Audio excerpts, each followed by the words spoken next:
buxarın kütləsinin temperaturdan asılı qrafikini əhatə, yəni əlaqəli edir. Demək uşaqlar, biz bilirik ki, bu qrafikdə, bizə verilən qrafikdə temperatur sabitdir. Yəni T bərabərdir konstant. Temperatur sabitdir, amma həcm azalır. Həcm azalırsa, ümumiyyətlə uşaqlar, həm temperaturun azalmasında, həm də həcmin azalmasında biz nə demişdim? Dərs izahında burada olan uşaqlar bilir. Demək, dərs izahında demişdim ki, əgər temperatur sabitsə, mən qabın həcmini, ta ki qabın qapağını bir vəziyyətindən iki vəziyyətinə gətirirəmsə, həcmi kiçiltmiş sayıram da, balacalaşır. Həcm azalır burada. Həcm azalırsa, deməli doymuş su buxarın kütləsi, daha doğrusu doymuş buxarın kütləsi artıq elə bir hal alır ki, orada kondensasiya baş verir. Kondensasiya prosesi nədir? Buxar may halına keçir. Deməli, bu qabın içində mayenin kütləsi, yəni M maye, mayenin kütləsi artacaq, amma buxarın kütləsi isə azalacaq. Deməli, buxarın kütləsinin temperaturdan asılı qrafiki belə olacaq. Temperatur sabitdir. M-in T-dən asılı qrafiki, baxın, ox işarəsi aşağı olacaq. O da hansı variantdır? Təbii ki də A variantıdır. Aydındır uşaqlar? Bəli. Ay sağ ol. İndi keçirik ikinci suala. İkinci sualda bizə deyir ki, çevrə üzrə bərabərçəkli hərəkətdə mərkəz qismə təcili. Demək uşaqlar, biz bilirik ki, ümumiyyətlə təcil hansı üstün hesablanır? A bərabərdir, omega vurulsun V-dir. Mən omeganı olduğu kimi saxlayıram, V-nin yerinə 2pi r n yazıram. Deməli, omega vurulsun 2pi r n. Omega vurulsun 2pi r n. Aha. Omega vurulsun 2pi r n, yəni 2pi n omega r. Salam Ömər, salam. Cavab A variantı. Ömər, dərsə tez qoşul. Baxırıq 33-cü suala. 33-cü sualda bizə deyir ki, monoxromatik işıq dalğası sındırma əmsalı böyük olan mühitdən kiçik olan mühitə keçir. Demək uşaqlar, nə yazırıq? M1 böyükdür N2-dən. Biz də bilirik ki, yəni sındırma əmsalı böyük olan mühitdən kiçik olan mühitə keçəndə bunun sürəti və dalğa uzunluğu sındırma əmsalı necə asılı idi? Tərs asılı idi. Yəni V1 kiçik olacaq V2-dən, həmçinin lambda 1 də kiçik olacaq lambda 2-dən. Yəni dalğa uzunluğu da kiçik olacaq. Hər ikisi nə olacaq? Böyükdən kiçiyə getdiyinə görə, yəni sındırma əmsalı azaldığı mühitə getdiyinə görə hər ikisi artacaq. Cavab olacaq, deməli, artacaq, hər ikisi artacaq, C variantı. Keçirik 34-cü suala. 34-cü sualda da uşaqlar bizə deyir ki, A nöqtəsinin Q1 yükünün yaratdığı, yəni A nöqtəsində Q1 yükünü yaratdığı, fikir versəz, mən bunu böyütsəm uşaqlar, ümumiyyətlə intensivliyin düsturu nədir? Deyir ki, A nöqtəsinin Q1 yükünün yaratdığı sani intensivlik modulu Y olarsa, hər iki yükün həmin nöqtədə yaratdıqları sani yekun intensivliyinin modulunu hesablayın. Demək uşaqlar, biz bilirik ki, intensivliyin düsturu nə idi uşaqlar? Y bərabərdir stabil düsturda Artı bölü kvadrat. R kvadrat. Ay sağ. Və intensivlik məsafə ilə necə asılı uşaqlar? Kvadratından tərs asılı deyildi. Kvadratından tərs asılıdır, düzdür uşaqlar? Ay sağ. İndi fikir verin. Q1-in A nöqtəsində yaratdığı intensivlik vektorun istiqamətinə baxsaq, biz bilirik ki, müsbət yükdən intensivlik xətləri çıxır da, yəni Y1-in intensivlik xətləri sağa doğru, Y2-nin intensivlik xətləri isə A nöqtəsindən çıxacaq, yəni olacaq sola doğru. Bura olacaq Y2. Yəni bir-birinə əksdir. İndi fikir verin. 3R-də bunun yaratdığı intensivlik Y-dir. 3R-də bunun yaratdığı intensivlik Y-dir. Yaxşı, R-də bunun yaratdığı intensivlik nə qədər olacaq? Baxın, radiusu 3 dəfə çoxdursa, intensivlik onun kvadratı da qədər çox olacaq. Onda bu olacaq, Y2 olacaq nə qədər? 9Y. Onda əks istiqamətdə yönəldiyinə görə bu Y sağa doğru, bu da sola doğru 9Y. Onda Y2-nun intensivlik necə tapılır? Y2 bərabərdir. Böyündən kiçiyini çıxırdıq, 9Y çıxılsın Y, bu da bərabərdir 8Y. Cavab D variantı. Aydındır uşaqlar. Bəli. Aha. Əla, əla. Keçirik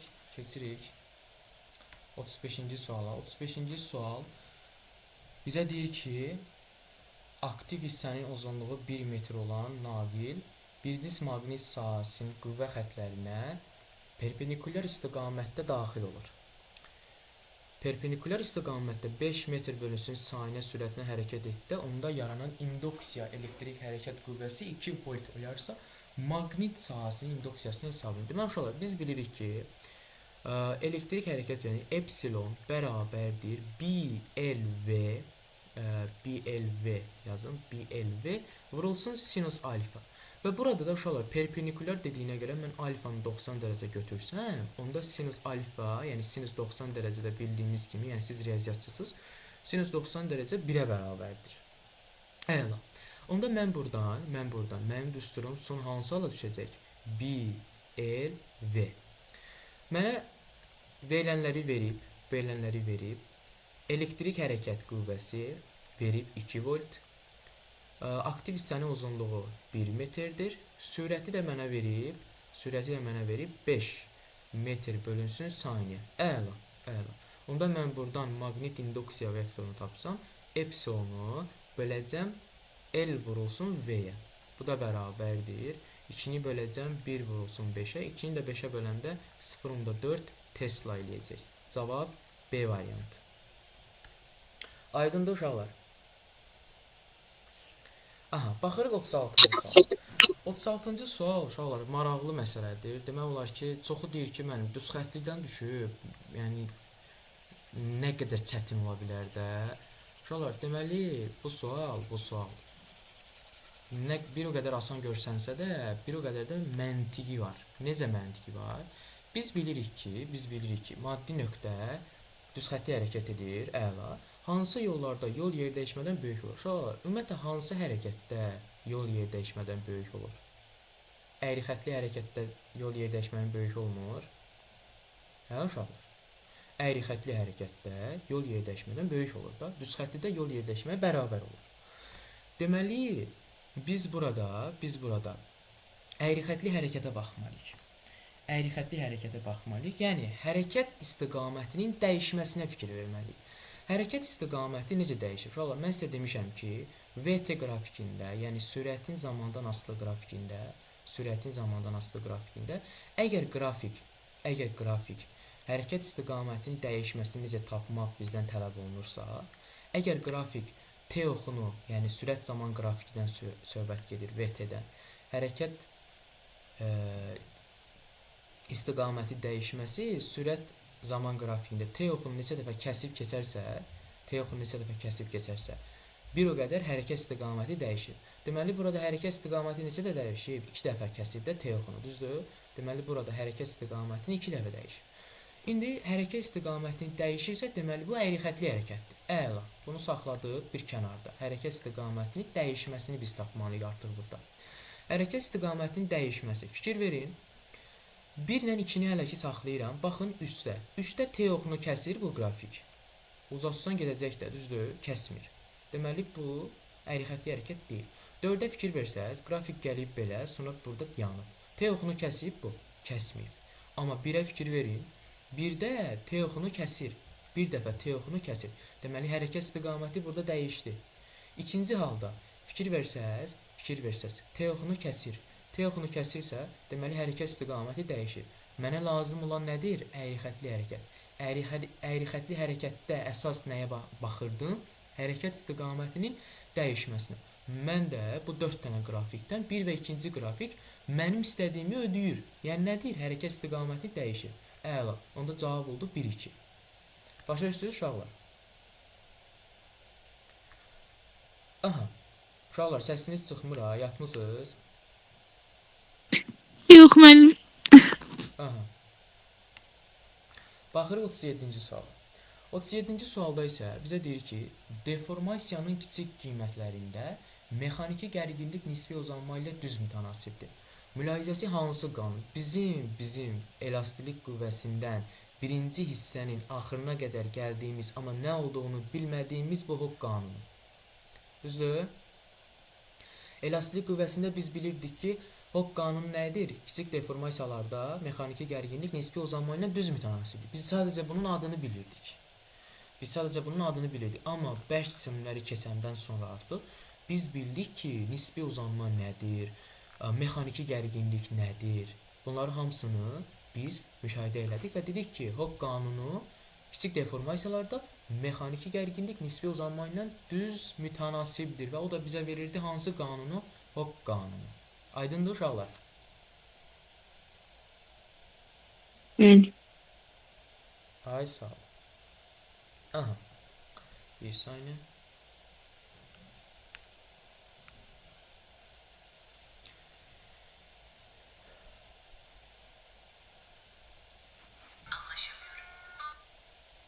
Bir-birinə vurmaq lazımdır. Yəni olacaq 1 plus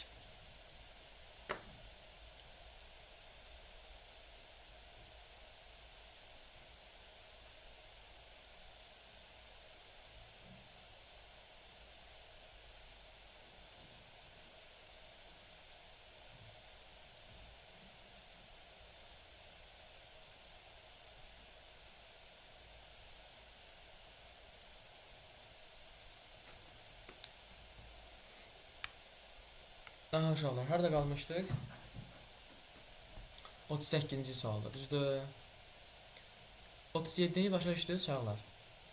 Yəni kiçik deformasiyalarda mexaniki gərginlik nisbi uzanma ilə düz mütənasibdir. Hooke qanunudur. İndi keçirik 38-ci suala. 38-ci suala fikir verin.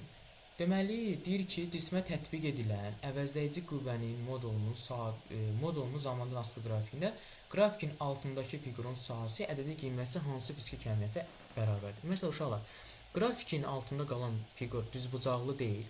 Düzbucaqlının sahəsi nədir ümumiyyətlə? Bu hissəsi, yəni burası T-dir. Bu hissəsi də F-dir. Yəni mən bunu yazacağam, daha doğrusu dəyişmə də F, bu da delta T, dəyişmədir. Onda delta F vurulsun delta T, yəni T də yaza bilər, delta T də yaza bilər. Nəyə bərabərdir? Delta P yaza bilərəm mən bunu. Ay sağ ol. Delta P nədir uşaqlar? İmpulsun dəyişməsi deyil, P çıxılsın P0. Əla, cismin impulsun dəyişməsi, B variantı. Baxın 2020-ci ildə qəbula düşən suallar, yəni sadə suallar da var, amma bir o qədər çətin suallar da var, belə deyək. Orta səviyyədə suallar da var. Keçirik indi 39-cu suala. 39-cu sualda uşaqlar, nə edirik? Deməli, transformatorla bağlı bir dənə sualdır. Nə edirik? Götürük. Deyir ki, bizə yüksəldici transformatordur, alçaldıcı transformatordur. Ümumiyyətlə uşaqlar, siz deyin görün mənə, yüksəldici transformator olanda nə 0-dan, nə 1-dən böyük idi, nə 1-dən kiçik idi? Orada bir dənə əmsal var idi. Əmsalın adı nə idi uşaqlar? Ha. Hə? K kiçik olmaq. Yaxşı. Sizə sual verirəm. K 1-dən böyük olanda alçaldıcı idi ya yüksəldici? Alçaldıcı. Alçaldıcı. K 1-dən böyük olanda yazıram ki, K 1-dən böyük olanda alçaldıcı, düzdür? Hə? Hı. Ay sağ ol. Və mənə verir birinci. K 1-dən böyük olanda nədir? Daha doğrusu alçaldıcı. 1 getdi bura. Əla. Gərginliyi artırır. Gərginliyi hansı artırır uşaqlar? Yüksəldici artırır ya alçaldıcı artırır? Yüksəldici. Əlasız. Deməli 2 getdi bura. Hər iki sarğacda dəyişən cəryan tezliyi eynidir. Hansında eynidir uşaqlar? Və yaxud hər ikisində eynidir. Düz fikirdir bu ümumiyyətlə. Hər ikisində eynidir. Əla. 3 getdi ortaya. Birinci sarğacdakı dolaqların sayı, yəni M1, ikinci sarğacdakı dolaqların sayından azdır. Yəni M1 kiçikdir N2-dən. Uşaqlar, M1 kiçikdir N2-dən nə vaxt biz bunu yazırdıq? K1-dən böyük. Yüksəldici. Necə? Yüksəldici. Ay sağ, yüksəldicində yazırdıq da biz bunu. Düzdür? Yəni yüksəldicidə nədir? Gələn gərginliyi, yəni sarğacda olan dolaqların sayı azdır. Biz onu yüksəldirik və ötürürük əhaliyə. Düzdür? Deməli 4 getdi bura. Cəryan şiddətini artırır. Cəryan şiddətini artırır hansıdır? Alçaldıcı. Alçaldıcı. Ay sağ ol. Cəryan şiddətini artırır, alçaldıcı. Yəni 5. Əla. Başa düşdünüz bunu? Bəli. Aha. Keçirik indi 40-cı suala. Uşaqlar, 40-cı sualda bax keçən dəfə həndəsi optika mövzusunda izah elədim. Deyir ki, toplayıcı linza üzərinə düşən işıq şüası linzadan sındıqdan sonra hansı nöqtədən keçər? Baxın uşaqlar, biz bilirik ki, toplayıcı linzada xəyalı qurmaq üçün və yaxud da xəyal qurmayaq. Bu xəyal deyil. Sadəcə deyir ki, biz şüa göndəririk. Şüa sınır baş fokus nöqtəsindən keçir, yoluna davam eləyir. Düzdür? Yəni mən bu şüanı uzatsam, gələcək belə keçəcək. Hardan keçəcək? N nöqtəsində keçməz. Düz deyil uşaqlar. N nöqtəsində keçməz bu. Bəli, keçir. Keçər də. Həfsuda mənə xəyal demir. Mənə deyir ki, sadəcə sındıqdan sonra hardan keçər. Baxın, bunu sındırıb F nöqtəsindən keçir. Yəni baş fokus nöqtəsindən keçirsə yoluna düz davam edir. N nöqtəsindən keçəcək. Bu qədər bəsit. Gələnlər var. Rıza, dərsə niyə gecikmirsən bala? Akşam söyledim. Hə? İndi satmışlar elde değilim. Bir vaxt olmadı ki, sən normal dərsə qoşulasan da. İşləmirsən testləri? Yeni satmışlar. İşləmirsən testləri? Sayılır. Niyə? Var işte. Belə olmaz axı bala, sən birazdan imtahan verəcəksən. İşləməmirsən, necə olacaq o axırı?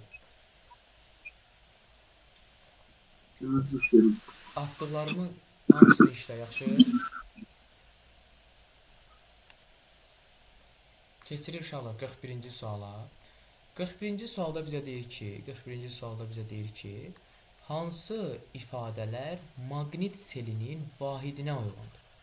Baxın uşaqlar, burada uşaqların çoxu, şagirdlərin çoxu götürürlər ki, fi bərabərdir bs kosinus alfadan, yəni maqnit induksiya vektoru vurulsun sahə, Tesla vurulsun metrin kvadratında götürürlər ki, yalnız və yalnız 2.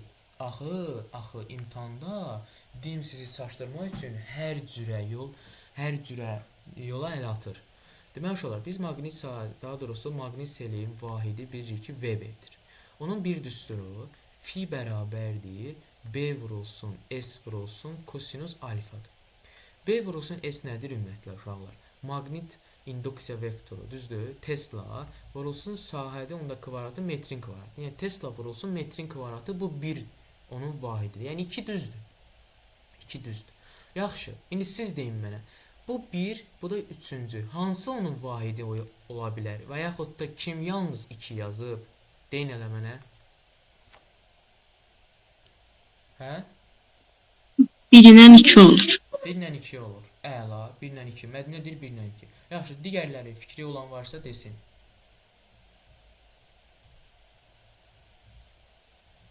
Hə uşaqlar? Yox desin fikri. Yaxşı Mədinə, sən de görün mənə. Klon vurulsun ohm. Sən necə bundan Weber aldın? De. Klonu atırıq, amper vuraq saniyə. Aha. Onu da yazaq, volt bölünsün amper. Deməli de mənə, sən de mən bir-bir yazıram. Sən de mən yazıram. Bir saniyə. Klonu yazaq, amper vuraq saniyə. Klonu yazıram asan kimi. Asan. Amper vur saniyə. Aha. Vurulsun. Onu da volt bölək amper. Volt Weber'ə. bölək. Aysa. Volt bölək amper. Sonra Burada amperlər gedir. amperlər gedəcək. Nə qalacaq burada? Volt vurulsun saniyə. Düzdür? Saniyə. Aha. Volt vurulsun saniyə. İndi volt vurulsun saniyə mənə nəyi verəcək? Onu da yazaq, Weber böl saniyə. Saniyələr gedəcək.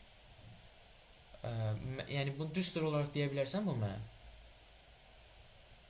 Mən Weber böl saniyə yazdım. Onlar getdi, qaldı Weber. Aysa elektrik hərəkət qüvvəsi var, induksiya epsilon A bərabərdir Hı. bölünsün T. O düstuna yaza bilərik. Hə, yazaq. Bax.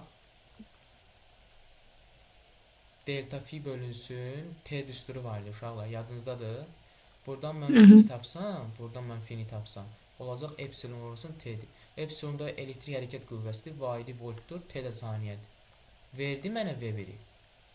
Ay, Bəli, verdi. də, əla. Deməli 1 ilə 2 məndə nədir?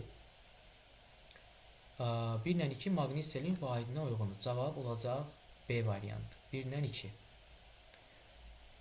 Deməli Yaxşı, kim deyər mənə? Üçüncü nəyin vaididir? Üçüncü. Teslanın. Ay, sağ ol. Mədinədən başqa digər uşaqlar yatmısınız siz? Niyə aktiv deyilsiniz? Deməli, amper qüvvəsini yaza bilərik mən burada. Amper qüvvəsinin düsturu nədir? I, B, L. Düzdür? Sinüs alfada indi vahidlərə görə sinüs alfanı yazmıram. Onda mən burada maqnit induksiya vektorunu tapsam, olacaq F amper bölünsün, I vurulsun L, olacaq da, niyə olmasın? Onda qüvvənin vahidi Newtondur, cəryan şiddətinin vahidi amperdir, uzunluğun da vahidi metrdir. Onda Newton bölünsün, amper vurulsun, metr yaza bilərəm mən? Yaza bilərəm də. Deməli, bu nəyin vahidi oldu? Teslanın. Əla. Cavab oldu 1 və 2. Baxırıq 42-ci suala. 42-ci sual. Deməli, müxtəlif mühitlərdə elektrik cəryanı ilə bağlı bir sualdır. Deyir ki, termistorun temperaturunu azaldıqda ampermetrin və voltmetrin göstərişləri necə dəyişər? Demək uşaqlar, bu sual haqqında kimin fikri var? Kim nə deyə bilər? Xədicə, fikrin var bu sual haqqında?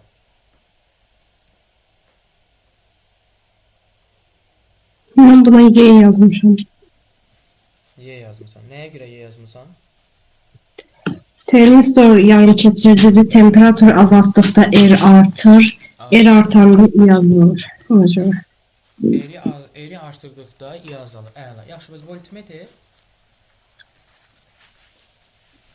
Dövrə sabit qalmalıdır deyənə I artanda o azalmalıdır. Yaxşı uşaqlar. Digərlərin fikri. Digər uşaqlar görmürəm indi burada. Mən A yazmışdım. Digər şagirdlərin fikri, oğlanlar sizdə vəziyyət necədir? Mən A variantı yazmışam. A variantı. Şamar, sən necə yazmısan bunu?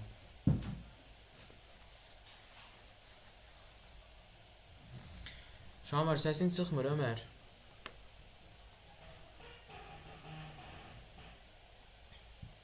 A yazmışam mən də. Ömər, nə yazmısan? A variantı. Aha.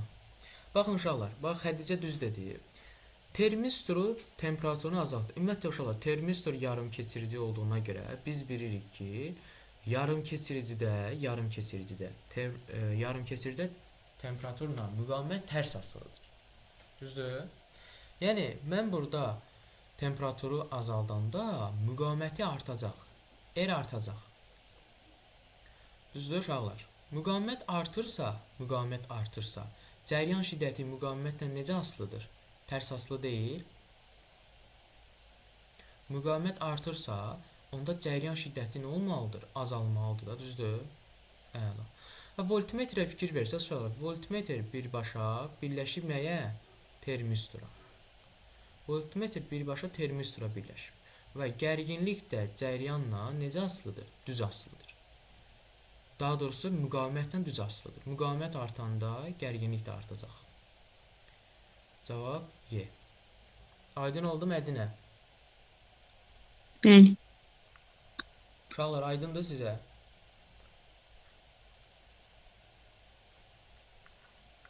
Baxırıq 43-cü sual. 43-cü sual topludan götürülmüş bir sualdır. Baxmayın ki, qəbula düşən bir sualdır. Topludan götürülür.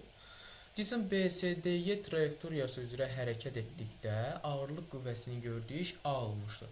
BS hissəsində ağırlıq qüvvəsinin işi nəyə bərabər? Uşaqlar, siz mənə diqqətlə fikir verin, daha doğrusu sualıma cavab verin. Deyin görüm, hansı hissədə iş görmür? Bax, bu trayektoriyada hansı hissədə iş görmür? CD hissəsində. CD hissəsində. Niyə CD hissəsində iş görmür? Ha? Niyə CD hissəsində iş görmür uşaqlar? Kim deyə bilər? Mənim iş Fs kosinus harfədir. Kosinus da 90-da 0 olur deyənə. Ay, sağ ol. Baxın uşaqlar. Deməli, biz bilirik ki, Xədicə düz dedi, kosinusla bağlı olduğuna görə. Çünki kosinus 90-da bizə nə verir? Baxın, bura 90 dərəcə deyil. 90 dərəcə. Və bizə bilirik ki, kosinus 90 dərəcə nə qədərdir? 0-dır da. Əla. Onda bu sadəcə BC hissələrində, bir də DY hissələrində iş görəcək. Və biz də bilirik ki, iş nədir? Ümumiyyətlə A bərabərdir F vurulsun, S vurulsun, kosinus alfadır. Deməli, burada görürük ki, A ilə uzunluğa baxa bilərik. Yəni cisim gördüyü iş uzunluqlara görə biz müqayisə apara bilərik. Onda bunun ümumi nə qədər uzunluğudur? 3L deyir bunun ümumi uzunluğu. Tənasüblə də yaza bilərsiniz. 3L-də bunu gördüyü iş A-dırsa, təkcə BC hissəsində, bizə BC hissəsi deyir də, hə? BC hissəsində bunu gördüyü iş nə qədərdir? BC hissəsində uzunluq L-dir. Bax, ən sadə yol belə yazarsınız. L-də nə qədər iş görür? Buna yazırsınız ki, A1 yazırsınız. Onda bir A1-i buradan tapsaq, A-nı vuracaqsınız L-ə, böləcəksiniz 3 L-ə. L-lər ikisar gedəcək, qalacaq A bölünsün 3. A bölü 3 cavab A variantı. Başa düşdünüz uşaqlar? Bəli. Keçirik 44-cü suala. 44-cü sual maraqlı bir MKN məsələ, qrafiklərlə bağlıdır daha doğrusu. Deməli, necə yazmaq lazımdır bunu? Keçən əvvəlki sınaqlarda biz belə sual işləmişik. İlk öncə uşaqlar, bütün proseslərin adlarını yazacağam bura. Siz deyəcəksiniz, mən yazacağam. BC hissəsi hansı prosesdir? İzobar. Ha, izobar nə? İzobar sıxılma da var, soyuma da var, qızma da var. Qızma. İzobar qızma. Ay sağ ol. Deməli, burada təzyiq sabitdirsə, izobar nədir? İzobar qızma da deyə bilərəm mən buna və yaxud da genişlənmə də deyə bilərəm də, düzdür uşaqlar? Nəyə görə bu ikisini deyirəm? Bunu 2 dəfə izah eləmişəm sizə. İzobar qızma da deyə bilərəm, izobar genişlənmə də deyə bilərəm. Yaxşı, deyin görün mənə, AB hissəsi hansı prosesdir? AB. İzoxor, İzoxor nə? genişləmə. İzoxor genişlənmə nədir? Axı Qızma. izoxorda həcm sabitsə, həmin qab necə genişlənə bilər? Hə? İzoxor qızma. İzoxor qızma, ay sağ ol, izoxor qızma. Bax, genişlənmədə qab genişlənməlidir. Axı qab necə genişlənsin həcm sabit olaqla? Ona görə də AB hissəsi izoxor qızmadır. Yaxşı, DA hissəsi hansı prosesdir? Deyin elə mənə. O da izobar sıxılma və ya izobar soyuma. Ay sağ ol. İzobar sıxılma da yaza bilərəm mən buna və yaxud da soyuma da yaza bilərəm. İkisi də yaza bilərəm. Yəni düzdür. İndi gəldik əsas məsələyə. Yaxşı, CD prosesi kim deyər mənə hansı prosesdir? CD. CD hansı prosesdir? Deyin elə. Bunu keçən dəfə izah eləmişdim. Dərsdə oldu. Adiyabat. Hə? Adiyabat mı? Adiyabat. Ümumiyyətlə uşaqlar, CD hissəsində həcm necə dəyişir? Və yaxud dəyişmir? Kim deyər? Dəyişir həcm. Həcm sabitdir. Kimdir bunu deyən həcm sabitdir? Adın nə sənin? Bəstə. Bəstə. Bax bəstə. Bu deyirsən ki, həcm sabitsə izoxor prosesidir, düzdür? Bəli. Yaxşı, izoxor proses olması üçün AB-yə fikir ver, koordinat başlanğıcından keçir də, düzdür? Axı bu CD koordinat başlanğıcından keçir? Keçmir. Düzdür? Yaxşı, bu necə izoxor proses olsun? Hə, bir dənə özün düşün. Buna artıq biz baxırıq. Mendeleev-Klapeyron tənliyindən yola çıxacağıq biz burada. Təzədən bunu izah edirəm, diqqətli olun.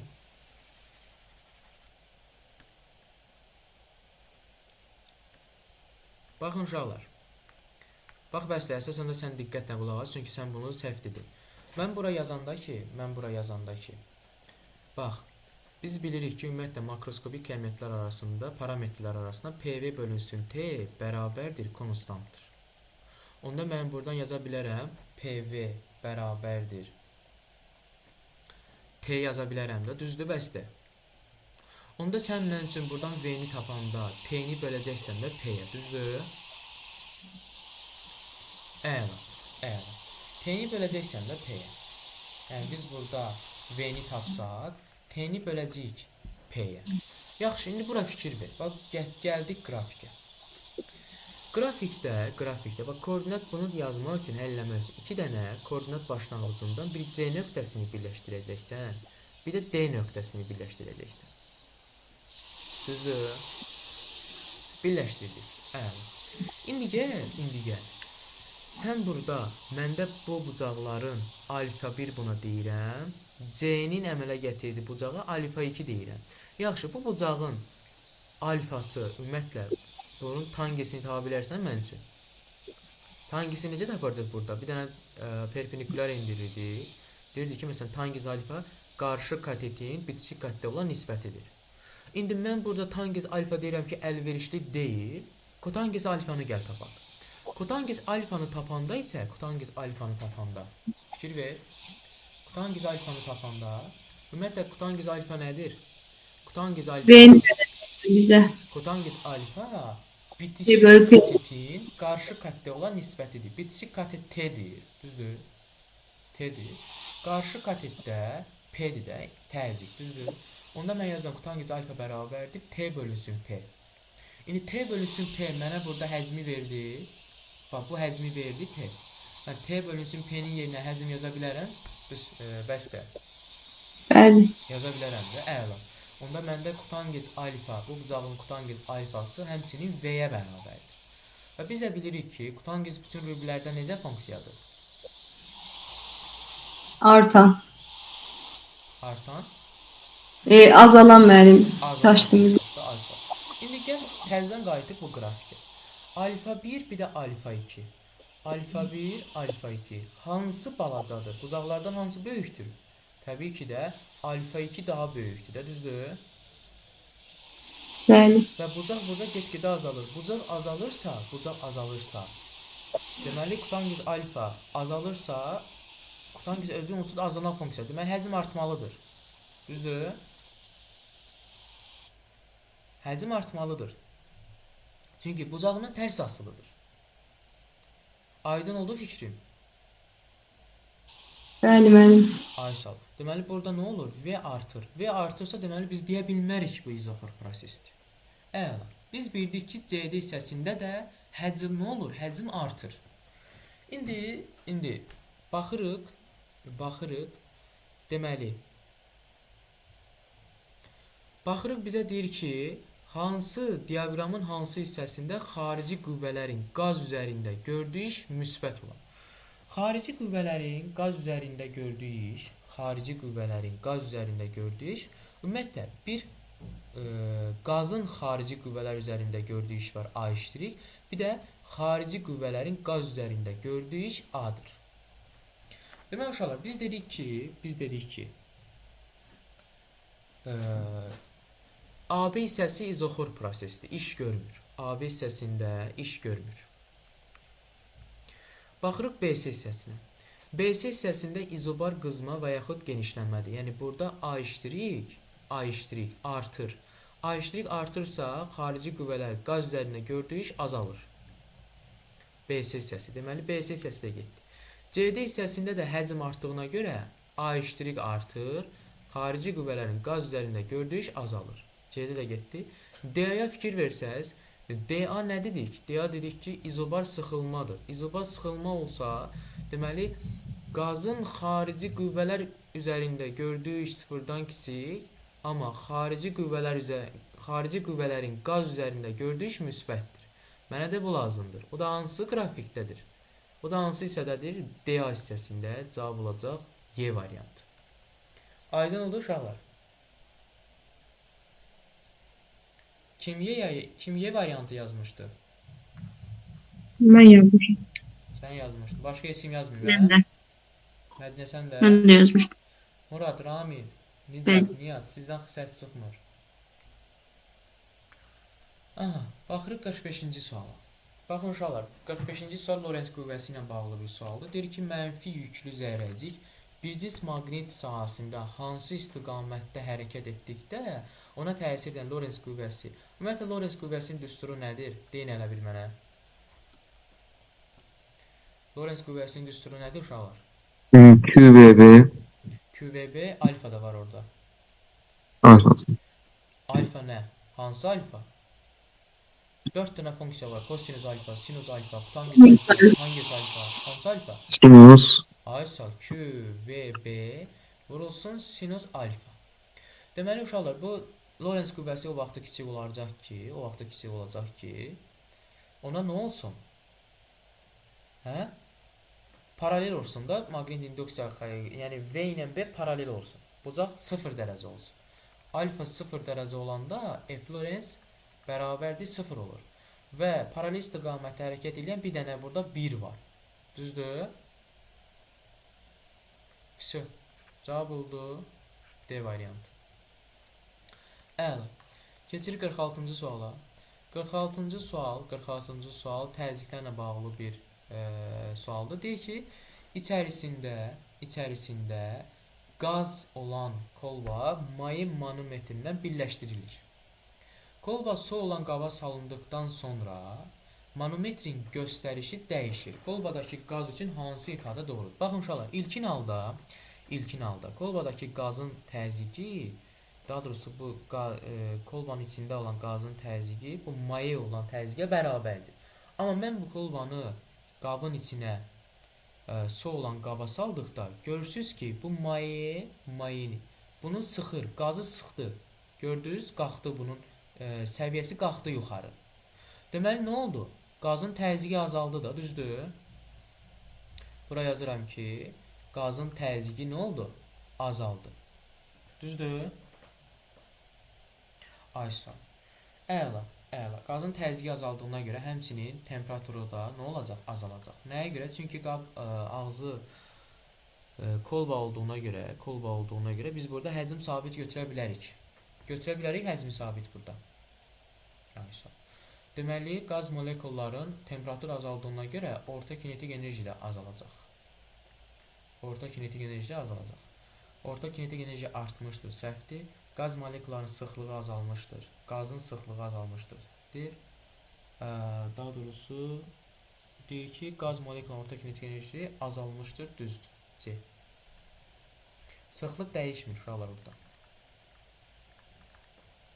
Aha. Baxırıq 47-ci suala.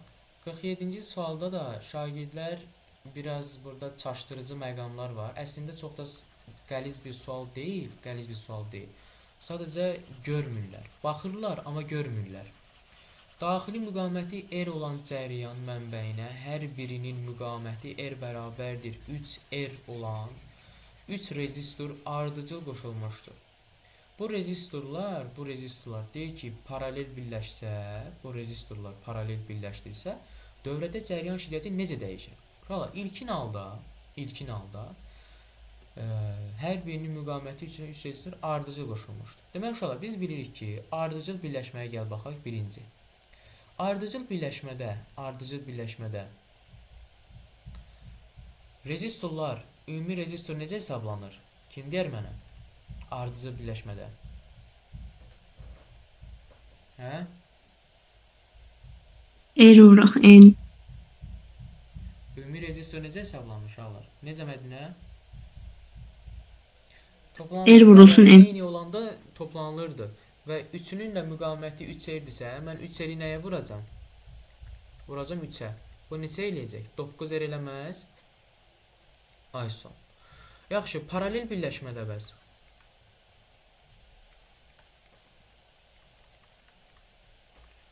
Paralel birləşmədə 3R bölüntü 3. onların sayına bölürdük. 3R bölünsün 3. Bu da eləyirdi R. Əla. Demək uşaqlar, ilkin variantda gəl mən indi yazaq. Tam dövrə üçün 10 qanun. Yazıram ki, I bərabərdir birinci variantda, yəni 9R olan variant. Epsilon bölünsün, xarici müqavimət üstə gəl, daxili müqavimət. Xarici müqavimətdə 9 dənə kiçik R-dir, yəni 9R daxili müqavimətə bərabərdir. Epsilon bölünsün, 9R üstə gəl R yazacam. Bu da eləyəcək epsilon bölünsün 10R. Düzdür? Birinci halda epsilon bölünsün 10 r-dir. Yaxşı. İkinci halda isə epsilon bölünsün. Mən bura R1 yazıram. İkinci halda yazıram ki R2 plus daxili müqavimət. Bu da bərabərdir. Epsilon bölünsün. R2 necə tapdıq? R tapdıq da. Yazıram kiçik r plus kiçik r. Bu da bərabərdir. Epsilon bölünsün 2r. İndi fikir verin mənə. Fikir verin. Gəl nisbətlə yazaq. Gəl nisbətlə yazaq. I1 bölünsün I2 bərabərdir. Epsilon bölünsün 10r. Vurulsun. Epsilon bölünsün, daha doğrusu 2r bölünsün epsilonla. Bu da bərabər. R'lər gedəcək, epsilonlar gedəcək. Qalacaq 1 bölünsün 5. Yəni I2 bərabərdir 5 I1 aldım da, düzdür? Nə olacaq? 5 dəfə artar. C variantı. Aydın oldu mu məsələ sizə? Uşaqlar, Bəli. aydın oldu? Aha. Bəli. Keçirik 48-ci suala. 48-ci sualda deyir ki, harmonik rəqs edən cismin koordinatının zamandan asılı qrafiki verilmişdir. Grafikin hansı hissələri cismin impulsunun, modulunun zaman azalmasına yol verir? Uşaqlar, biz burada qrafiklərdə, daha doğrusu koordinat zaman qrafikində fərqi yoxdur. Burada iki hissəyə ayrılmışdır. Nələr necə dəyişir, nələr belə dəyişir, düzdür? Demək uşaqlar, koordinat bilirik, potensial enerji bilirik, təcil bilirik. Bir də nəyi bilirdik? Uşaqlar? Koordinatdır, potensial enerjidir, təcildir, bir də qüvvədir. Bunlar bir fazada dəyişir. Yəni eyni fazadadır. Biri artanda, digəri də artırdı. Yəni 2 nöqtəsi koordinatın maksimum nöqtədirsə, həmçinin təcilin də maksimum nöqtəsidir. Düzdür? Amma sürətidir, kinetik enerjidir, impulsdur. Bunlar isə bir fazadır, başqa fazadır. Yəni bunlardan ayrı idi. Yəni bunlar azalanda, tarazlıq nöqtəsinə doğru gələndə, sürət, kinetik enerji və impuls artanda, koordinat, potensial enerji, təcil və qüvvə azalırdı. İndi mənə deyir ki, impulsun azalması. İmpulsun azalması üçün koordinatın ən pik nöqtəsi lazımdır mənə. Ən pik nöqtəsi hardandır? 1-dən 2-yə gedəndə pikə gedir. 3-dən də 4-ə gedəndə pik nöqtəyə gedir. Və həmin o 2-4 nöqtəsində koordinatdır, potensial enerjidir, təcildir, qüvvədir, maks nöqtədir. Yəni maks qiyməti alır. Hansı nöqtə? 2-4. Amma sürət, kinetik enerji və impuls həmin 2-4 nöqtələrində minimum, yəni 0 qiymətini alır. Deməli, impulsun azalması mənə lazımdırsa, bu özünün ən yuxarı nöqtəsini, yəni ən yuxarı qiymətini almalıdır. Artmalıdır da. O da hansıdır? 1-dən 2-yə gedəndə, bir də 3-dən 4-ə gedəndə. Aydındır? Cavab oldu C variantı. Baxırıq 49-cu sual tərpənən bloklarla bağlı bir dənə məsələdir. Deyir ki, 100 kiloqram olan, yazıram ki, M bərabərdir 100 kiloqram olan cismi tərpənən blok vasitəsilə cismi, deməli yükü, cismi enişi idi. H yük bərabərdir 6 metr yazacağam. Bərabər sürətlə qaldırdıqda ipin sərbəst ucunun tətbiq olunan qüvvənin və ipin sərbəst ucunun yer dəyişməsi məndən nə istəyir? H ipi istəyir. Biz də tərpənən bloklarda H iplə H yük arasında əlaqə düsturu bilirdik də. H ip bərabərdir 2 vur H yükə. Yəni mən buradan tapacağam ki, H ip nəyə bərabərdir? 12 metrə. Əla. İpin yer dəyişməsini tapdıq. İndi gəl qüvvəni tapaq. Qüvvə də F bərabərdir tərpənən blok olduğuna görə mg bölünsün 2-dir. Yəni kütləsi 100-dür. 100-ü vuracam ona, böləcəm 2-yə. Bu da eləyəcək 500 newton.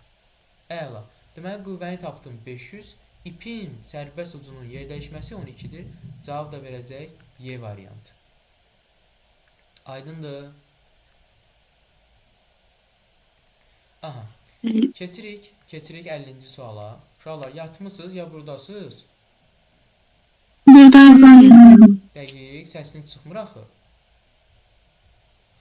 Ramil, Rıza, Şamar, Tural. Buradayım müəllim. Buradayım müəllim. Necə gedir? Necə gedir? Yatmamısınız?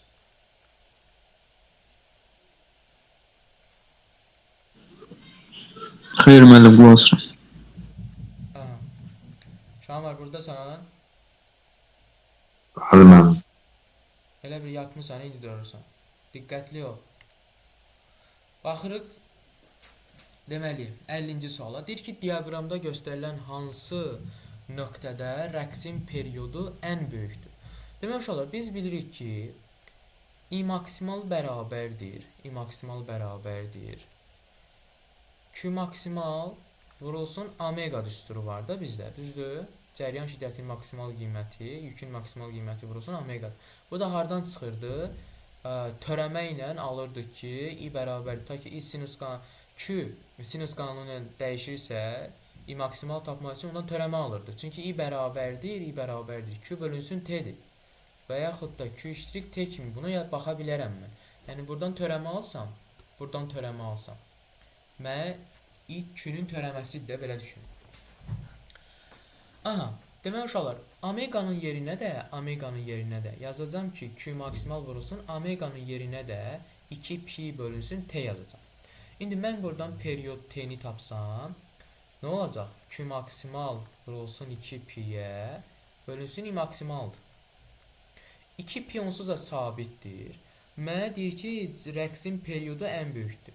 Rəqsin periodunun ən böyük qiyməti alması üçün Q maksimalın ən böyük qiyməti, i maksimalın isə ən kiçik qiyməti olmalıdır. Və mən də sizə demişəm ki, belə qrafiklər mövzunun izahında Q-nün ən böyük qiyməti, i-nin ən kiçik qiyməti 5 nöqtəsindədir. Aydındır? Q-nün ən böyük qiyməti, i maksimalın ən kiçik qiyməti 5 nöqtəsindədir. Və bu da olacaq bizdə cavab 5. Keçirik 51-ci sual. 51-ci sual olduğu kimi topludan götürülür. Deyir ki, şagirdlər sürüşmə-sürtünmə qüvvəsinin əmsalını müəyyən edərkən cədvəl tərtib etdilər. Cədvəldəki boş yerə sürüşmə-sürtünmə qüvvəsinin hansı qiyməti yazılmalıdır? Ümumiyyətlə uşaqlar, biz bilirik ki, sürtünmə qüvvəsinin düsturu mü vurulsun n-dir. Burada mü sürtünmə əmsalıdır, n isə dayağın reaksiya qüvvəsidir. İndi tutaq ki, gəlin fikir versək, buradan biz yola çıxsaq, mən buradan mü-ni tapsam, mü olacaq F sürtünmə bölünsün n-dir. Bərabərdir. F sürtünmə nə qədərdir? 0,2. Reaksiya qüvvəsi nə qədərdir? 1. Onda 0,2-ni 1-ə böləndə, sürtünmə əmsalı verdi mənə 0,2-ni. Əla. Sürtünmə əmsalının 0,2-ni qiymətini biliriksə, mənə deyir ki, boş xanaya nə yazılacaq? Onda yazacağım ki, F sürtünmə bərabərdir, mü vurulsun n, mü onsuz da sabitdir, 0,2-ni vuracam, həmin boş xananın yuxarısındakı reaksiya qüvvəsi 4-dür. 0,2-ni 4-ə vuracam, sürüşmə-sürtünmə qüvvəsi olacaq 0,8 Newton. Yəni cavab Y variantı. Aydındır. Bəli. Keçirik 52-ci suala. 52 necə yazmışsın uşaqlar? Hə? İnci F amperin düsturunu yazaq. Nəyin? F amperin. C, Arximet. Aha. R'su C, V. Aha. Oradan 3 Newton tapdım. Sonra yazdım P bərabər P0 minus F var. F Arximetin. İsmin mahiyyətəki çəkisi. Əlasan. Aha, sonra 3000. Sonra 6000 də böldüm 3000'e 2 yaz. cavabı necə tapdın? 2. Aha. 2. Hə. Başqa fikri olan var, uşaqlar? Mən də belə yazmışam müəllim. Sən də belə yazmısan. Başqa fikri olan yoxdur. Baxın uşaqlar, Mədinənin dediyi yol düzdür. Necə yazırıq? İlk öncə bizə verib ki, həcmi 0,3 metr kubudur. Yazıram ki, V bərabərdir 0,3 metr kubu. Kürəyə təsir edən ağırlıq qüvvəsi 6 kilonewtondur. Deməli F bərabərdir 6 kilonewton. Ağırlıq qüvvəsi özdə F ağırlıq. Kürə tamamilə suya batırdıqda onun çəkisi neçə dəfə azalar? Onun çəkisi neçə dəfə azalar deyir. Yəni məndən onun başlanğıcdakı çəkisinin, düzdür uşaqlar? Başlanğıcdakı çəkisindən nə qədər fərqlənir? Onu tapmalıyıq. İlk öncə gəl burada vizual olaraq göstərək. Fərz eləyək ki, bu mənim qabımdır. Və bir dənə kürəm var. Kürə suyun fərz eləyək ki, belə hissəsindədir də. İkinci halda kürə deyir ki, batır. Düzdür? Və buna aşağı doğru nə təsir eləyəcək uşaqlar?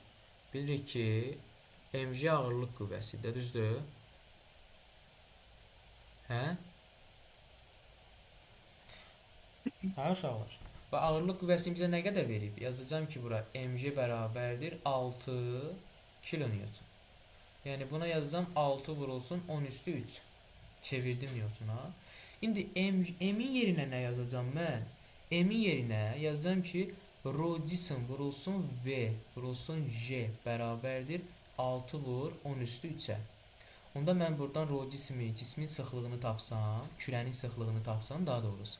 6 vur 10 üstü 3-ü böləcəm 0.3 vurulsun 10-a.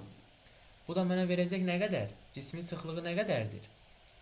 Deməli 6 vur 10 üstü 3 bölünsün 3. Bu da verəcək 2 10 üstü 3. Yəni cismin sıxlığı mənə verdi 2 vur 10 üstü 3 kilogram bölünsün metr kubu. Əla. Mən cismin sıxlığını buradan tapdım, düzdür? İndi mən buradan istifadə eləyərək cismin maydəki çəkisini tapa bilərəm uşaqlar. Cismin maydəki çəkisi nəyə bərabərdir? Cismin maydəki çəkisinin düsturu nə idi uşaqlar? Deyin elə mənə. Cismin maydəki düsturu, maydəki çəkisinin düsturu. P0-F çəkisindən, yəni normal şəraitdəki çəkisindən Arximed qüvvəsi qədər azdır, düzdür? Və bizə bilirik ki, bu cismə Arximed qüvvəsi yuxarı doğru təsir edir. Arximed qüvvəsinin düsturu da P0-ın yerinə elə mg yazacağam. Mg çıxılsın, Arximed qüvvəsinin düsturuna yazacağım ki, rho maye j v-də, düzdür? Onda buradan yazacağım ki, P bərabərdir. Mg ilə ağırlıq qüvvəsinə bərabərdir. O da nə qədərdir? 6 kilonewtondur. Yazacağım ki, 6 vurulsun 10 üstü 3. Çıxılsın, rho maye 10 üstü 3-dür. Mayenin sıxlığı 10 üstü 3-dür. Vurulsun 10, vurulsun v də cismin həcmidir 0.3. Deməli, buradan tapacağım ki, maydəki çəkisi P bərabərdir 6 vur 10 üstü 3. Çıxılsın 3 vur 10 üstü 3. Bu da mənə nə qədər verəcək? 3 vur 10 üstü 3 verəcək? Verəcək. Əla. Deməli, bunun maydəki çəkisi 3 vur 10 üstü 3-dür. Maydəki çəkisi 3 vur 10 üstü 3-dür. Amma vakuumdakı çəkisi, yəni normal şəraitdə havada olan çəkisi isə nə qədərdir? Elə ağırlıq qüvvəsinə bərabərdir 6 kilonewtondur. Bura yazacağım ki, bunun vakuumdakı çəkisi P0 6 vur 10 üstü 3-dür. Yaxşı. Bu nə qədər azaldı? 6 10 üstü 3-dən 3 10 üstü 3-ə düşdü. Nə qədər azaldı? P0 bölünsün P bərabərdir 6 vur 10 üstü 3 bölünsün 3 vur 10 üstü 3. Cavab eləyəcək 2. 2 dəfə azaldı.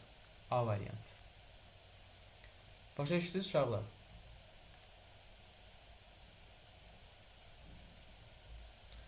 Kim belə yazmışdı? Hə? Mən belə yazmışdım. Yazmayanlar diqqətlə dərsi dinləsin. Dərsin kaydı olmayacaq. Diqqətlə hər kəs dərsi dinləsin. Baxırıq 53-cü suala. 53-cü sual ağırlıq qüvvəsi ilə bağlı bir sualdır. Ağırlıq qüvvəsi ilə bağlı bir sualdır. Bizə deyir ki, yer səhətindən h bərabərdir r, yəni yerin radiusuna bərabər hündürlükdə yerləşən cismə təsir edən ağırlıq qüvvəsi 50 newtondur. Cismin kütləsini hesablayın. Cismin kütləsi neçə kiloqramdır? Demək uşaqlar, ümumiyyətlə yerin radiusuna bərabər hündürlükdə yerin radiusuna belə bir üstur yazmışdım. Yəni yer səhhətindəki, daha doğrusu müəyyən hündürlükdə olan ağırlıq qüvvəsi bərabərdir yer səhhətindəki ağırlıq qüvvəsindən. İndi h bərabərdir r-dirsə, h bərabərdir r-dirsə. Mən nə yazacağam bura? H bərabərdir r-dirsə. Dərs izahında demişdim ki, əgər h r-dirsə, üstünə 1 gəl kvadrata yüksəlt. R plus h-ın kvadratı da normalda, düzdür? Yaxşı, gəl silək təzədən yazaq. Ümumi yazım, siz də görün ki, hardan gəlir. Yaxşı da bir dəfə də gəl yazaq.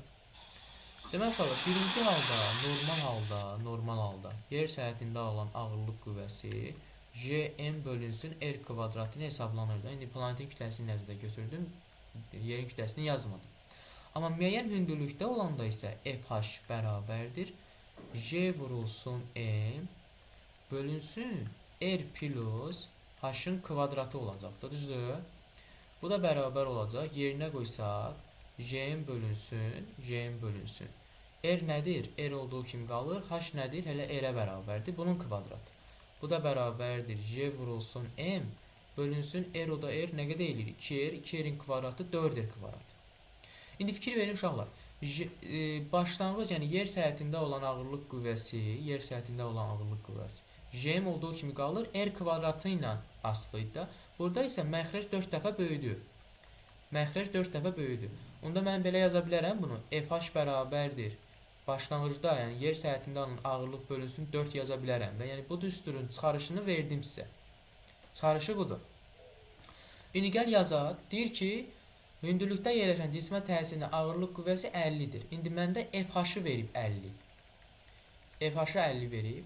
Onda gəl yerinə yazaq. 50 bərabərdir.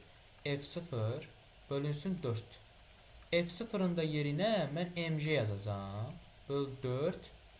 Onda yazacağım ki, təzədən 50 bərabərdir. M vurulsun 10 böl 4. Buradan da mən m-i tapsam, 50-ni vuracam 4-ə, böləcəm 10-a. Bu da mənə verəcək 20 kiloqram. Lab ikinci sinifə həll etməli olduğum şəkildə yazdım uşaqlar, riyaziyyatı hissəsini siz üçün. Əslində belə olmamalıdır. Niyə? Çünki siz riyaziyyatçısınız. Siz riyazi hissələrə mənə qoymamalısınız. Mən girim. Niyə? Çünki vaxt gedir. Amma çox təəssüf ki, bəzi şagirdlər riyazi hissəni başa düşmür. Buna görə də ümidvaram ki, yəni bu hissəni başa düşsün ki, çox sadə dildə riyaziyyat hissəsini həll elədim siz üçün. Fizikası onsuz da başa düşərsiniz, fizikası heç, amma riyazi hissəsi deyirəm. Aha, 53 də belə getdi. Baxırıq 54-ə. Demək uşaqlar, burada şəkil bizə verilməyib, amma şəklin əsasını siz üçün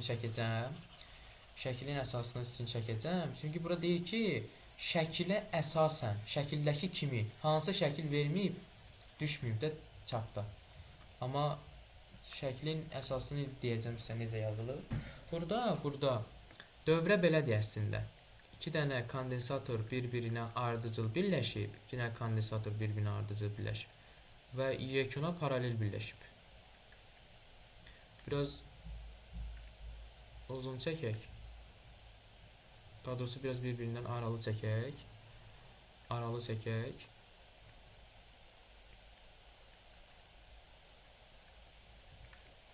Aha.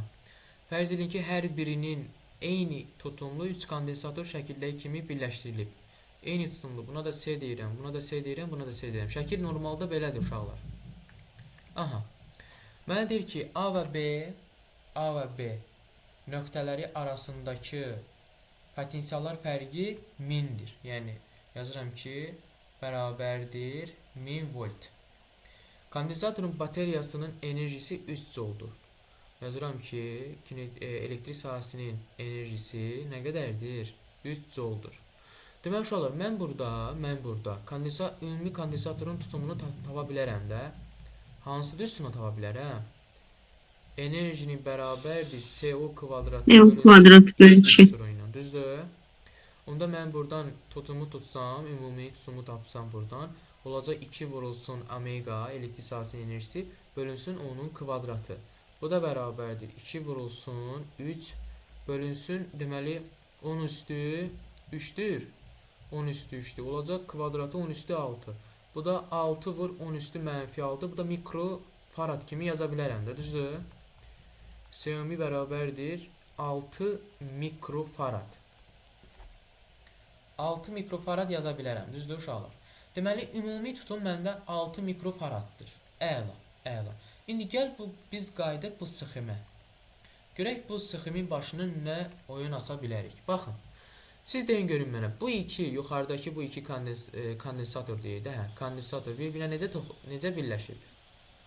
Ardıcıl birləşibdir. Ona görə cəmini götürəcək. Sonra da paralele görə vurub böləcək cəmini. Ay sağ ol. Bu ardıcıl birləşibsə, ümumi yuxarıda 2 dənə kondensator, ümumi tutumu nə qədər olacaq?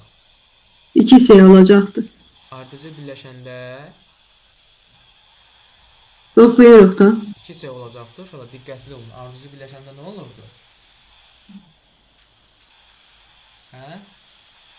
Düz demirəm ay müəllim. Sən kimsən? Eləcə şey olurdu da müəllim. Uşaqlar, deyin görün mənə, ardıcıl birləşəndə kondensatorlar necə hesablanırdı? Deyin hələ. S bölü N olur. Yəni, S bölü 2. tərsi baxırdıq. S bölü 2. 2 deyən kimidir? 2 deyən kimidir? Başa düşdün indi? Bax, ardıcıl birləşəndə eynidirsə onların sayına bölürdük. Yəni, bu hissə mənə verəcək S bölü 2. Yaxşı, bu S bölü 2 ilə bu S necə birləşib? Paralel birləşib də və bu S toplayacaq. S bölü 2 plus S mənə nə verəcək? 2-də 3 S, düzdür? Ay sağ ol. Yaxşı, bir kondensatorun tutumunu hesablamaq istəsəm əgər, həmin 2-də 3 S bərabərləşdirəcəm nəyə? 6 mikrofarada. Onda mən buradan S-ni tapsam, 6-nı vuracam 2-yə, böləcəm 3-ə. Bu da eləyəcək 4 mikrofarad. Deməli, bir kondensatorun tutumu 4 mikrofarad oldu. Aydındır? Aydın oldu uşaqlar? Bəli. Ay sağ ol. Aha. Deməli 54-cü sualda belə getdi. Baxırıq 55-ə. Uşaqlar, radioaktiv nüvənin alfa parçalanması, ümumiyyətlə alfa parçalanması helium 2-4. Düzdür? Helium 2-4. İndi mən hər hansı bir helium 2-4'ü alması üçün nə qədər azalır? Yəni mən helium 2-4 nüvəsi ilə bunu bombardman eləsəm əgər, deməli protonların sayı 2-dir, azalacaq. Protonların sayı 2 vahid azalacaq, 1. Nüvənin kütlə ədədi 4% azalacaq, 3. Neytronların sayı isə 4-dən 2 çıxanda 2 vahid azalacaq. Deməli cavab olacaq 1, 3, 5. Mən helium atomu ilə onu bombardman eləsəm, protonların sayı 2 vahid, kütlə ədədi 4 vahid, neytronların sayı da 2 vahid azalacaq. Keçirik 56-cı suala. 56-cı sual maraqlı məsələdir. Əslində sadəcə burada görmək lazımdır. Nəyi görmək lazımdır? Maqnit sahəsinin enerjisinin maqnit selindən asılılığını görmək lazımdır ki, ondan xətti mi asılıdır və yaxud kvadratından mı asılıdır? Bax, bu hissəyə fikir vermək lazımdır. Baxın uşaqlar, maqnit seli, yəni mənə verib ki, Fi1 nəyə bərabərdir? 0,3 Weber'ə, düzdür? Ay sağ olun. Fi2 nəyə bərabərdir? Fi2'ni verib 0,7 Weber'ə. Və mənə deyir ki, maqnit sahəsinin dəyişməsi 0,4 Joule-dur. Maqnit sahəsinin dəyişməsini mən delta, maqnit sahəsinin enerjisi kimi yaza bilərəm. Yəni 0,4 Joule yaza bilərəm. Məndən induktivliyi istəyir. L bərabərdir sual işarəsi. Əla. Deməli uşaqlar, maqnit sahəsinin enerjisinin fi kvadratı bölünsün 2L kimi bir düsturu var. Düzdür uşaqlar? Bilirik də biz bunu. Yatmamısınız? Xeyr. Dəqiq. Xeyr müəllim. Əla. Mən uyudum. Əla. Aha, fi kvadratı bölünsün 2l kimi bir düsturu var. Onda mən burada düsturda necə yazacağam uşaqlar? Nəyə əsasən? Yəni asıllıq necə quracağam bu ikisi arasında? Hə? Asıllıq qurmadan fi2-nin kvadrat çıx, fi1-in kvadrat yaza bilərik. Ay sağ ol. Yəni delta fi bərabərdir. Daha doğrusu delta omega bərabərdir. Fi2-nin kvadratı bölünsün 2l. Çıxılsın fi1-in kvadratı Fi1-in bölünsün kvadratı. 2l kimi yaza bilərəm də. Buradan 1 bölünsün 2l-i çıxartdım mötərizə xaricinə. Fi2-nin kvadratı çıxılsın fi1-in kvadratı. Yaza bilərəm. Əla. Niyə yaza bilməyim ki? Vəsə. Onda gəl yazaq. Deməli delta omega bərabərdir 1 bölünsün 2l vurulsun 1 bölünsün 2l vurulsun. Deməli fi2 0.7-nin kvadratı 0,49 çıxılsın fi1-in kvadratı 0.3-ün kvadratı 0,9. Düzdür? Onda mən buradan l-i çıxardıram. L-i tapıram da l lazımdır mənə. İnduktivlik 1 bölünsün 2 vurulsun delta omega vurulsun 0,49-dan 0,9 çıxanda mənə 0,4 verəcək. Siz riyaziyyatçısınız, siz bunu havada tutmalısınız. Yerinə qoysaq ifadələri, deməli 0,4 bölünsün 2 vurulsun 0,4. 0,4-lər ixtisar gedəcək. Qalacaq 1 bölü 2. Deməli induktivlik tapdıq ki 2-də 1-dir. 2-də 1-də 0,5 ilə yaza bilərəm. Cavab 0,5. Aydındır? Bəli. Ay sağ ol. Cavab 0,5. İndi keçirik 57-ci suala. Uşaqlar 57-ci sual deyir ki 3 eyni cəryan malik 3 eyni cəryan şiddətinə malik naqil bir-birindən eyni uzaqlıqda yerləşdirilmişdir. Bu naqillər və onlara təsir edən amper qüvvələrinin əvəzləyicisinin istiqamətləri arasında uyğunluğu müəyyən. Demək uşaqlar biz bilirik ki, ümumiyyətlə 2 dənə cəryan eyni istiqamətli olanda qüvvə necə yönəlirdi? Bir-birini cəzb edirdilər də, düzdür? Amma əksi istiqamətdə yönələndə isə bir-birini itələnərdilər. Bu sağa gedirdi, bu isə sola gedirdi. İki dənə hal bizə məlumdur. Bilirik biz bu iki halı. Biz bunları bilməliyik ki, məsələyə girişək. Ona görə də baxın, 1 ilə 2 eyni istiqamətlidir. Bir qüvvəsi aşağı, 2 qüvvəsi yuxarı olacaq. Həmçinin 2 ilə 3 də eyni istiqamətlidir. 3 yuxarı, 2 aşağıdır. İndi fikir verin. 2 qüvvəsi 2 xətti. Həm yuxarı gedir, həm aşağı. Deməli buna təsir edən amper qüvvəsi 0-a bərabərdir. 1, 2, 3, 2-yə təsir edən amper qüvvəsi 0-a bərabərdir. 1-ə təsir edən amper qüvvəsi aşağı, yəni D, 3-ə təsir edən yuxarıdır, yəni A variant. D, Y, A doğru variant olacaq belə. Aydın oldu uşaqlar. İndi keçirik situasiya tipli məsələlərə. Mən uşaqlar bilirsiniz də, situasiyana yazanda daha çox bal verirsə, indi baxırıq 2020-ci ildə düşən situasiyaya görə elə bizə nə düşüb? Deyir ki, dəyişən cəryan dövrəsində müqaməti R bərabərdir 40 ohm. Deməli R bərabərdir 40 ohm olan rezistor induktiv müqaməti, deməli dəyişən cəryandır. Həm induktiv müqamət, həm də aktiv müqamət var.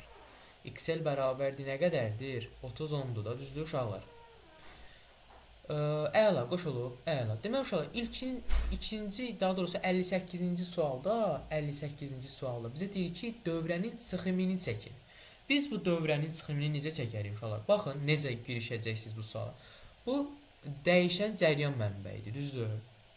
Dəyişən cəryan mənbəyini, gəlin, məsəl üçün, mən götürürəm, bu plus olsun, bu da olsun minus. Mənbədir də, ta ki, akkumulyator deyək. Buradan gəldi. Bax, iki hissəyə ayrıldı, düzdür? Biri getdi belə. Gəldi, buna birləşən nədir? Bax, sağ tərəfi deyirəm, yəni sağ tərəfdən gəlirəm. Sağ tərəfə birləşən nədir? Ampermetr deyil. Yazdım bura A, ampermetr. Gəldi. Belə eləyək. Buna birləşən nədir? Rezistor deyil. Gəl bir dənə rezistor çəkək. Əla. Bu oldu rezistor. İndi burada açar var. Gəl bir dənə də açar çəkək. Deməli, açarı çəkəndə bax belə çəkək. Bu da gəldi. Gördünüz, sarğac var. Gəl bir dənə də sarğac çəkək buna. Və sarğacla ampermetr bir-birinə paralel olsun. Elə çəkək ki, bir-birinə paralel olsun. Gəldi. Düzdür? Əla. Demək uşaqlar, mən burada dövrəni çəkdim. Dövrəmiz hazırdır. Bu olsun məndə sarğac, yəni olsun induktivlikli sarğac. Bu olsun məndə açar, K açarı. Bu da olsun aktiv müqavimət R. Bu da mənbədə, bu da ampermetrdir. Vəsə, əla. Məndə hər şey hazır oldu. Yığılmış dövrənin sxemini çəkin, dövrəni çəkdim. Nə edəcəm indi? Gedəcəm bir suallar işləməyə. Deyir ki, hansı müqavimətdə istilik miqdarı ayrılar? Ampermetri verib 5 saniyə ərzində. Baxın uşaqlar. Ümumiyyətlə istilik miqdarının düsturu nədir? Q bərabərdir I kvadratı R Kvadrat neydi? Aysal. Hansı müqavimətli hissədən keçəcək? Hansı müqavimətli hissədən keçəcək? Bax bizə nə deyir burada? Deyir ki, hansı müqavimətdə istilik miqdarı? Biz də bilirik ki, aktiv müqavimətdə. Aktiv müqavimət hansıdır? Rezistorlu müqavimətdə, düzdür? Rezistor olan hissədən istilik miqdarı ayrılacaq. I 5 verib bizə, 5-in kvadratı 25. Aktiv müqaviməti 40 verib, yazacağım 40. Saniyəni də bizə nə qədər verib? Saniyəni nə qədər verib uşaqlar? 5 saniyə. Vuracam 5-ə. Vuracam 5-ə. Deməli, bu bizə nə qədər verəcək? Deməli, 25. Daha doğrusu i-ni mənə 2 verib. Deyirəm axı nəsə düz alınmır. I-ni 2 verib uşaqlar. 2-nin kvadratı 4 olacaq. 4 vur. Deməli, bu da verəcək mənə hardasa 160, 800 joule. Ay sağ. Deməli, Q-ni tapdıq 800 joule. Əla. 59-cu sualımızın həlli yazırsınız ki, hansı müqavimət? Yazırsınız ki, rezistorlu müqavimət. Yəni aktiv müqavimətdən keçəcək, ayrılacaq istilik miqdarı. R olan hissə. R hardadır? R rezistorda. Keçirik 60-cı sual. 60-cı suala deyir ki, dövrənin tam müqaviməti.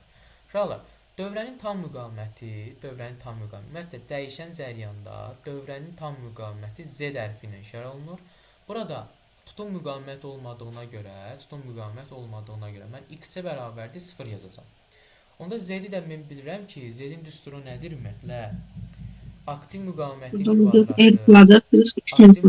kvadratı üstə gəl xl çıxılsın x-nin kvadratı, düzdür? Aysal. XL çıxılsın x-nin kvadratı.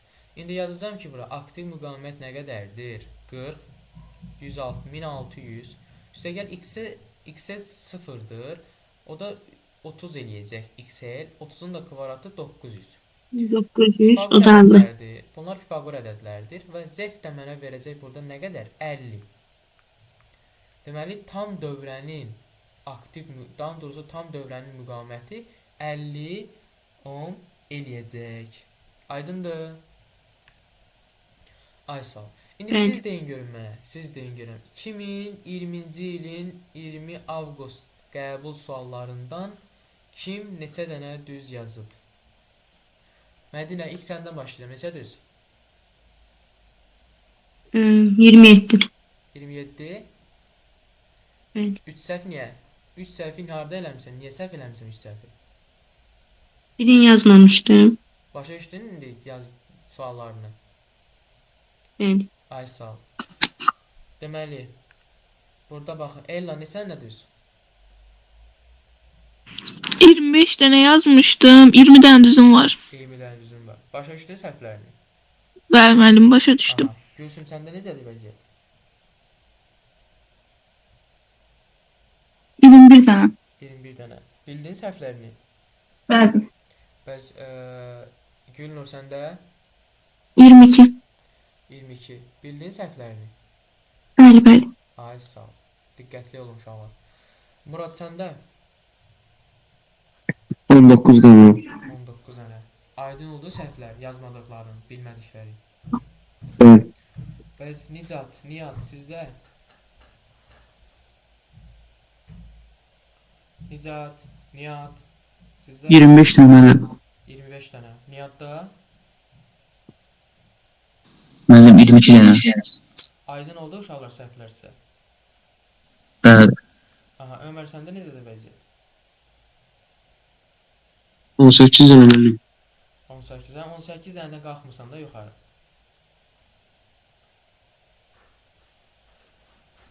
Başa düşdün Ömər digər səhvlərini? Bəli müəllim. Aha. Ramil, Şamar sizdə bəs. Mən 20-yə kimi çatdıra bildim 15 dənəsi düz. İkinci çatdıran Ramil. Bəli. Aha, bəs Şamar səndə 23. 23. Tural kim idi o? Mən bilməm adını tam olaraq. Tural adlı var idi.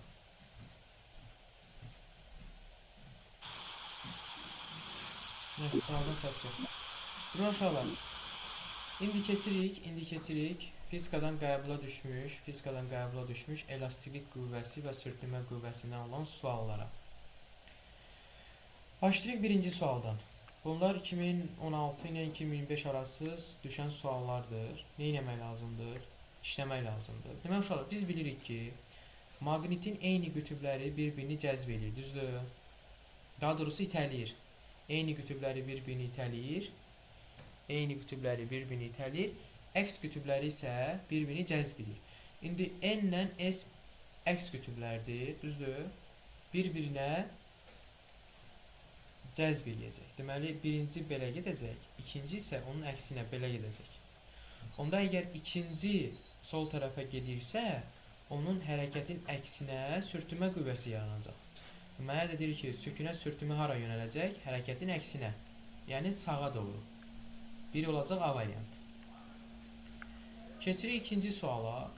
Deməli uşaqlar, ikinci sualda bizə deyir ki, kütləsi M olan maqnit şaquli polad lövhəyə yapışıb. Maqniti yuxarı doğru bərabər sürətli hərəkət etdirmək üçün F qüvvəsinin tətbiq edilərsə, maqnitlə lövhə arasında sürüşmə sürtünmə qüvvəsi modulu hansı ifadəni təyin edir? Baxın uşaqlar, biz bilirik ki, bu maqniti mən lövhəyə yapışdırmışamsa, bu maqnitin kütləsi varsa, deməli ağırlıq qüvvəsi bunu aşağı da artacaq. Düzdür? Və F qüvvəsi bunu yuxarı da artır. F yuxarı da artırsa, deməli hərəkətin əksinə sürtünmə qüvvəsi yaranacaq. Onda yuxarı gedən qüvvələrin cəmi ilə aşağı gedən qüvvələrin cəmi bərabər olmalıdır ki, bu bərabər sürətli hərəkət eləsin də, yəni əvəzləyici qüvvə 0 olsun. Onda yazacağım ki, F bərabərdir, F sürtünmə üstəgəl mg. Buradan mən F sürtünməni istədiyinə görə F-dən çıxacağım mg-ni. F-dən mg-ni çıxanda cavab olacaq D variantı. Keçirik üçüncü suala. Uşaqlar, üçüncü sualda F sürtünmənin düstunu mən bilirəm. F sürtünmə bərabərdir, mü vurulsun n düstur. Mən buradan mü-ni tapsam, F sürtünməni böləcəm n-ə. İndi fikir verin uşaqlar, gəlin bucaqlara görə baxaq. Belə sual sizdən işləmişik. Bucaqlara görə baxanda, birincinin bucağını alfa 1 deyirəm, ikincinin bucağını isə alfa 2 deyirəm də, düzdür? İndi bizə bilirik ki, bu bucaqların tangensi, qarşı katetləri bitişik katdə olan nisbətidir. Yəni qarşı katet F sürtünmədir, bitişik katətdə təzyiq qüvvəsidir, yəni reaksiya qüvvəsi F-dir, eyni şeydir. Onda mən buradan tangensi tapsam, tangens alfa olacaq, F sürtünmə bölünsün n. Yəni F təzyiq də yaza bilərəm, n də yaza bilərəm. Birincidə n yazdığıma görə elə eynidir. N olaraq saxlayıram. Demək uşaqlar, biz də bilirik ki, tangens artan funksiyadır, düzdür? Alfa 1-dən keçir alfa 2-yə. Bucaq artır orada. Alfa 1-dən keçir alfa 2-yə. Bucaq artırsa, deməli sürtünmə əmsalı da artmalıdır da, düzdür? Sürtünmə əmsalı da artmalıdır. Amma 1 ilə 2 eyni ox üzərində olduğuna görə, eyni düz xətt üzərində olduğuna görə sürtünmə qüvvələri həmin 1 ilə 2 nöqtələrində bərabərdir. Mü1 bərabər olacaq mü2-yə, amma böyük olacaq mü3-dən. Niyə? Çünki bucaq artdığına görə sürtünmə qüvvələri də, sürtünmə əmsalı da artacaq. Deməli, cavab olacaq A variantı. Cavab olacaq A variantı. Keçirik dördüncü suala.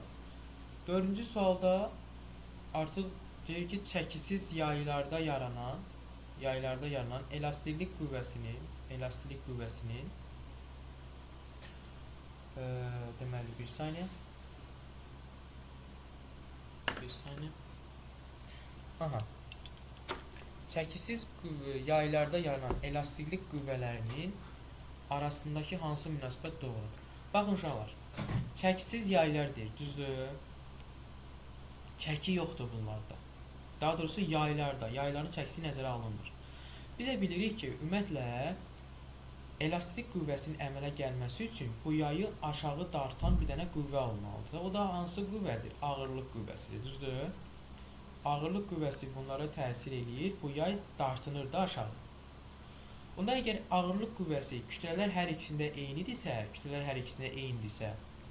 onda mən elə yazacağam ki, F elastiklik bərabərdir mg-yə. Düzdür? F elastiklik nəyə bərabərdir uşaqlar? mg-yə bərabərdir. Düzdür? Yaxşı. F elastiklik mg-yə bərabərsə, kütlələr eynidirsə və bu eyni qədər dartınırsa, niyə bunların elastik qüvvələri fərqli olsun ki? Düz demirəm?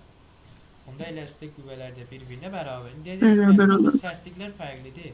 Sərtliklər yaya aiddir. Yəni yayın sərtliyidir. Bu yay öz-özünü aşağı darta bilmir ki, buna bozunda kütlə var. O kütləyə təsirlə ağırlıq qüvvəsi yayı aşağı dartır. Və kütlələr də bərabər olduğuna görə, onda biz deyirik ki, elastik qüvvələri də bir-birinə nədir? Bərabərdir. Cavab D variantı. Keçirik 5-ci suala. 5-ci sualda tormuz yolu ilə bağlı bir dənə münasibət qurmalıyıq. Uşaqlar, biz bilirik ki, yalnız sürtünmə qüvvəsinin təsiri ilə hərəkət eləyən cisim yavaşca hərəkət eləyəcək və həmin o zaman müddətində bu müəyyən bir məsafə gedəcək. Həmin o məsafə tormuz yolu adlanır. Düzdür? Tormuz yolun ifadəsi də yazacağım ki, S tormuz bərabərdir. Bilirəm ki, V0-ın kvadratı bölünsün 2A-dır. İndi mən burada impulsu düz tura gətirmək üçün elə bir iş açmalıyam ki, bu V0 kvadratı bölü 2A-nın yerinə impuls əmələ gəlsin. Gəl hər tərəfi M-ə vuraq. MV0 kvadratı bölünsün 2, M vurulsun A-dır. Bərabərdir. Yenə təzdən M-ə vuranda olacaq M kvadratı, V0 kvadratı bölünsün 2MA vur M. Sürətlə məxrəci. İndi 2MA, daha doğrusu MA mənə M sürtünmə vermir və impulsda nədir? Impulsda M vurulsun V-dir də. Kvadratı olduğuna görə olacaq burada P kvadratı. Böl 2 MA-nın yerinə F sürtünmə yazacağım. Bir dənə də bunu kütləyə vuracağım. Demək uşaqlar, yalnız sürtünmə qüvvəsi dediyinə görə sürtünmə qüvvəsi sabitdir. 2 onsuz da sabitdir. Onda burada tormuz yolu yalnız və yalnız P-nin kvadratından asılı olacaq. İndi deyəcəksiniz müəllim, axı siz dediniz ki, sürtünmə qüvvəsi sabitdir. Əla, razıyıq. Axı cisim burada bir dənə də M var axı kütlə. Və mən də sizə demişəm ki, nə tormuz yolu, nə də tormuz müddəti kütlədən asılı deyil uşaqlar. Kütlədən asılı deyil. Ona görə bu M də sabitdir. Onda mən könül rahatlığı ilə deyə bilərəm ki, tormuz yolu impulsun kvadratı ilə düz asılıdır. Onda impulsu 4 dəfə artırdıqda tormuz yolu da onun kvadratı qədər artacaq, yəni 16 dəfə artacaq. Cavab oldu C. Keçirik 6-cı sual. Bu 6-cı sual indi 5-ci sualda dediyim kimidir. Şagirdlərin çoxu götürür burada M-i də ortaya qatır. Uşaqlar, M-i ortaya qatmaq lazım deyil. Dedim axı, sürtünmə qüvvəsi, daha doğrusu tormuz yolu və tormuz məsafəsi, daha doğrusu tormuz yolu və tormuz zamanı T tormuz heç biri kütlədən asılı deyil. Mən burada M-ə baxmayacağam. Sadəcə tormuz yolu S tormuz bərabərdir. V0 kvadratı bölünsün 2A düsturuna əsasən A-nın da yerinə mən belə yazacağam. Bax, V0 kvadratı bölünsün A-nın da yerinə 2 müj yazacağım. İndi deyirsiniz ki, müəllim, A bərabərdir müjəni hardan aldınız?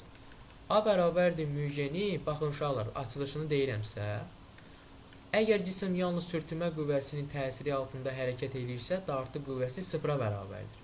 Onda EMA əvəzləyici qüvvə yalnız və yalnız sürtünmə qüvvəsinə bərabərdir və sürtünmə qüvvəsi də μmg-dir. Onda mən buradan yazacağam ki, EMA bərabərdir μmg-yə. M-lər ixtisar getdiyinə görə buradan deyəcəm ki, A bərabərdir μg. Yəni bu hal bilirsiniz haçan doğrudur. Cisim yalnız sürtünmə qüvvəsinin təsiri altında hərəkət etdikdə.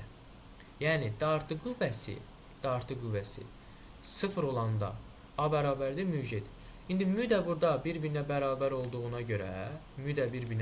olduğuna görə tormuz yolu sürətin kvadratı ilə düz asılıdır.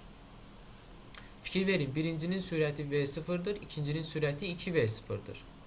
Və onun kvadratı birincinin getdiyi yol st olacaq. İkincinin getdiyi yol sürət 2 dəfə çoxsa onun kvadratı qədər çox olacaq. Olacaq 4st. Onda mən buradan s1-i s2 ilə ifadə eləsəm yazacağam ki, s2-ni bərabərdir 4 vur s1. Yəni ondan 4 dəfə çoxdur. İkinci birincidən 4 dəfə çoxdur. İkinci birincidən 4.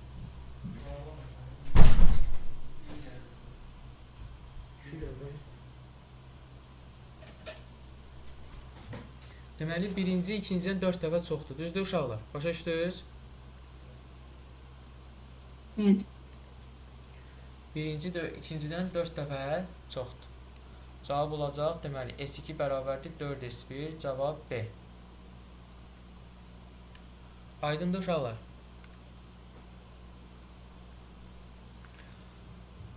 Yani. Baxırıq 7-ci suala. Uşaqlar, 7 şifahi bir sualdır. Sizə dərs zamanında da demişəm əslində. Fikir verin. Deyir ki, sürtünmə qüvvəsini necə azaltmaq olur? Uşaqlar, sürtünmə qüvvəsini ümumiyyətlə gəl birinci artırma yollarına baxaq. Sürtünmə qüvvəsini artırmaq üçün, mən baxın belə bir misal deyim sizə. Qar yağanda qara doz səpirlər, düzdür? Nəyə görə doz səpirlər? Kim deyər onu? Və yaxud da qom səpirlər. Nəyə görə qom səpirlər? Çünki avtomobil hərəkət eləyəndə təkəri yeri tutsun da, düzdür? Ay sağ. Yəni mən qom səpməklə sürtünməni biraz da artırıram. Və yaxud da təkərləri naxışlı eləyəndə, təkərlərə zəncir taxanda, bəzən dağ yollarında maşınlara zəncir taxırlar ki, yolu keçsin. Nəyə görə? Kart salırlar da elə bir. Naxışlı eləyirlər. Eləyirlər ki, sürtünmə artsın, sürüşməsin, yeri tutsun.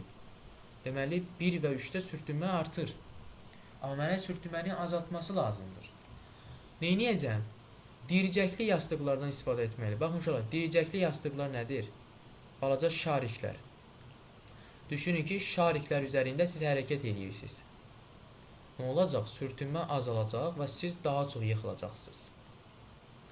Ona görə də 2-də sürtünmə azalacaq. Yalnız 2, A variantı. Keçirik 8-ci sual.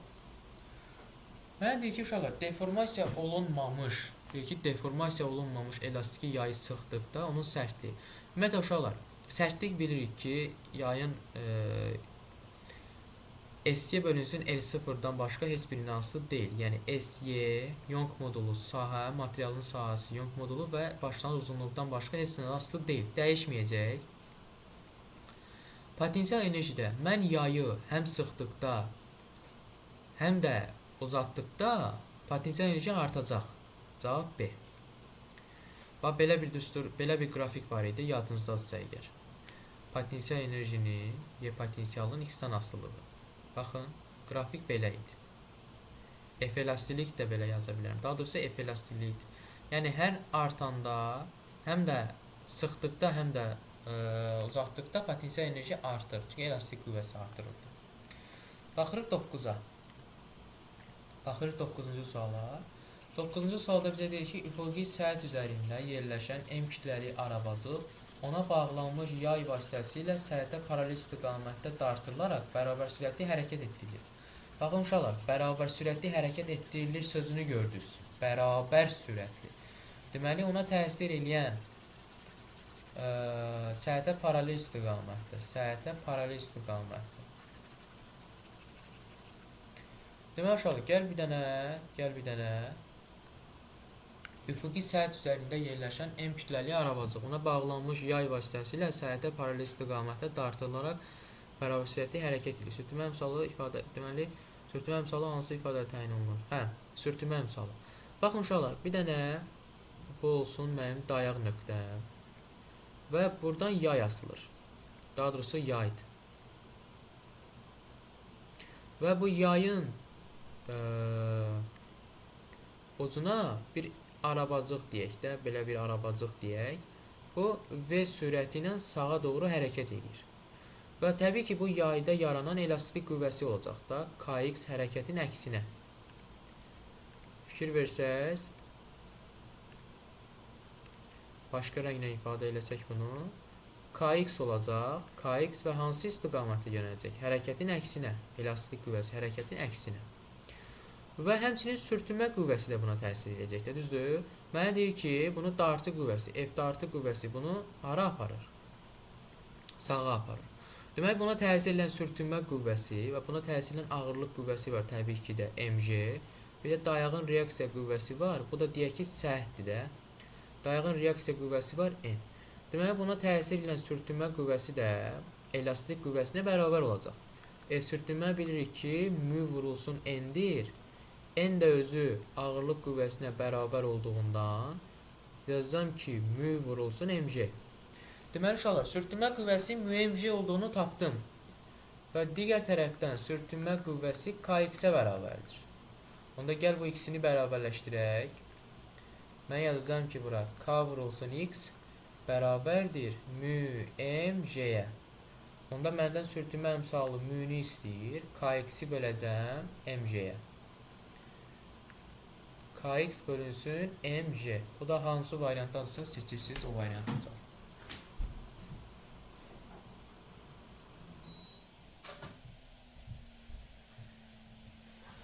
Cavab oldu, deməli Kx bölünsün mg.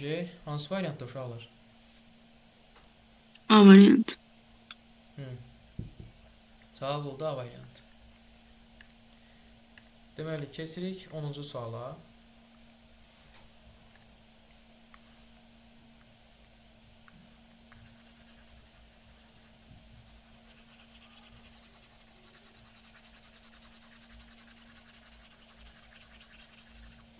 Onuncu sualda bizə deyir ki, müxtəlif mail müstəvilər üzərində eyni kütləli cisimlərdir. Baxın uşaqlar, 10-cu sualdan 11-ci sualı bir dəfəlik izah edəcəm.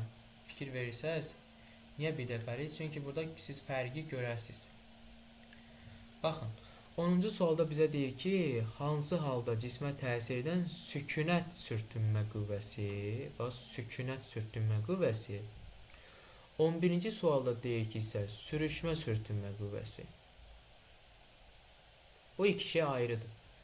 Diqqətli olun uşaqlar. Eyni şey deyil onlar, ayrıdırlar. Deməli uşaqlar, 10-cu sualda sükunət sürtünmə qüvvəsi bilirsiniz nədir? Bu cismi sabit saxlamaq üçün tətbiq olunan qüvvədir. İndi hansı halda daha dikdirsə qrafik, daha doğrusu mail müstəvi. Mail müstəvi harda daha dikdirsə, deməli onu saxlamaq üçün tətbiq olunan sükunət qüvvəsi daha çox olacaq da. İndi fikir verin, 10-cu sualda hansı mail müstəvi ən dikdir? 4-cü. Ay sağ, 4-cü daha dikdir də. Yəni mən buna daha çox qüvvə tətbiq edəcəyəm ki, bu sürüşməsin, düzdür? Sükunətdə qalsın. Deməli, sükunət sürtünmə qüvvəsi ən böyükdür harda? Deyəcəm ki, 4-cüdə ən böyükdür. Amma fikir versəz 11-ci suala. Sürüşmə sürtünmə qüvvəsi deyir ki, hansı halda ən kiçikdir? Baxın uşaqlar, sürüşmə sürtünmə qüvvəsi harda daha tez sürüşər? Burada sürüşər daha tez, ya burada, ya burada, ya burada. Ən dik olanda daha tez sürüşər də, düzdür? Deməli, ən kiçiyi elə 4-dədir. Mən buna az qüvvə tətbiq eləyərək bunu sürüşdürürəm. Ən kiçiyi deyir mənə.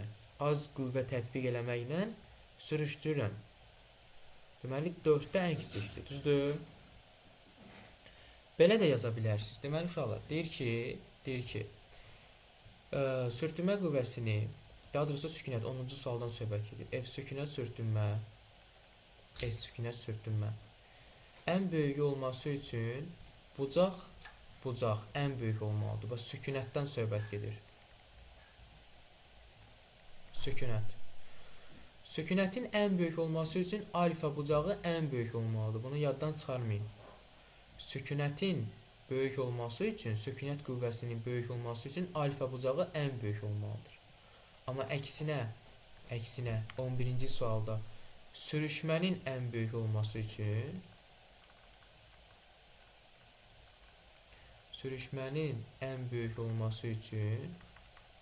alfa bucağı ən kiçik olmalıdır.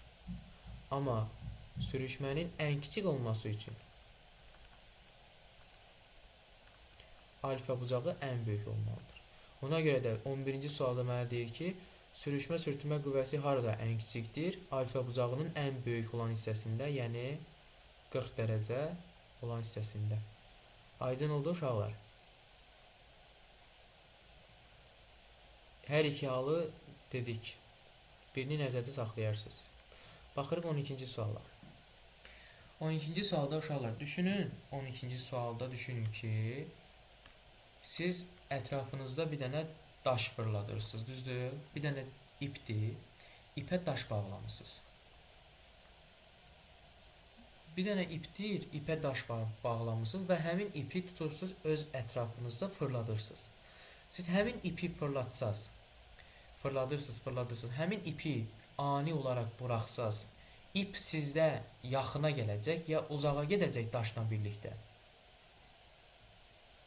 Təbii ki də uzağa gedəcək də, düzdür? Deməli, onun uzağa getməsinin səbəbi nədir uşaqlar? Baxın, bir dənə düşünün, bir dənə ip götürün, fərz edin ki, bir dənə ipiniz var və ipin ucunda bir dənə daş bağlamısınız. Həmin o ipi tutursunuz, sabit sürətlə fırladırsınız öz ətrafınızda. Sonra ipi buraxırsınız. İpi buraxsaz sizdən uzağa gedəcək də o. Həmin daşla birlikdə ip uzağa gedəcək.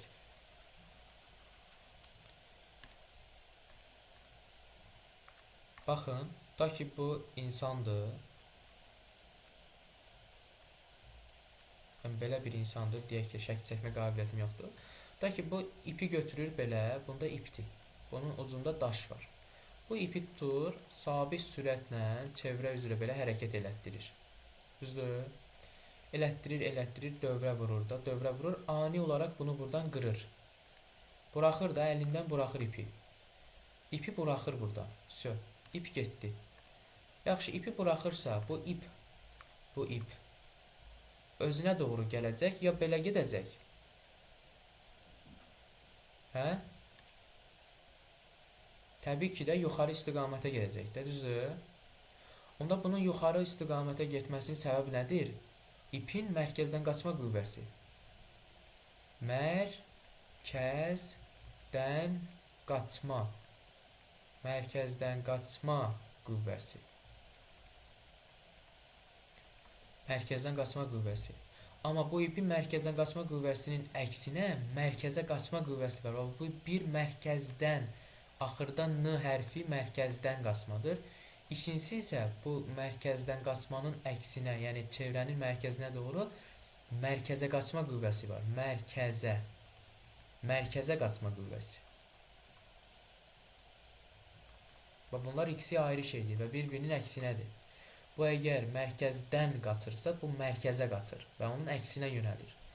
Ona görə də bu bir cismi yuxarı doğru hərəkət edirsə, fərqi yoxdur, 1, 5, 2, 3 fərqi yoxdur.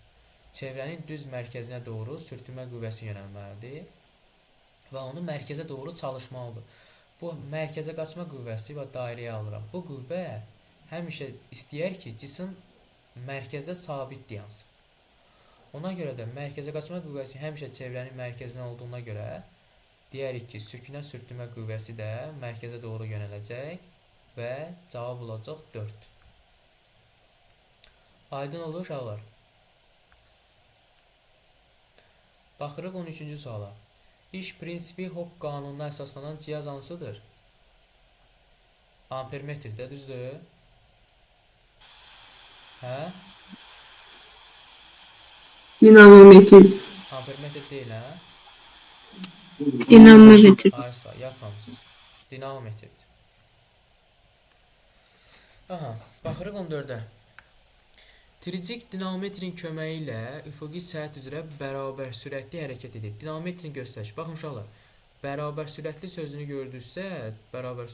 gördüksə, deməli bunu dartan qüvvə sürtünmə qüvvəsinə bərabər olmalıdır.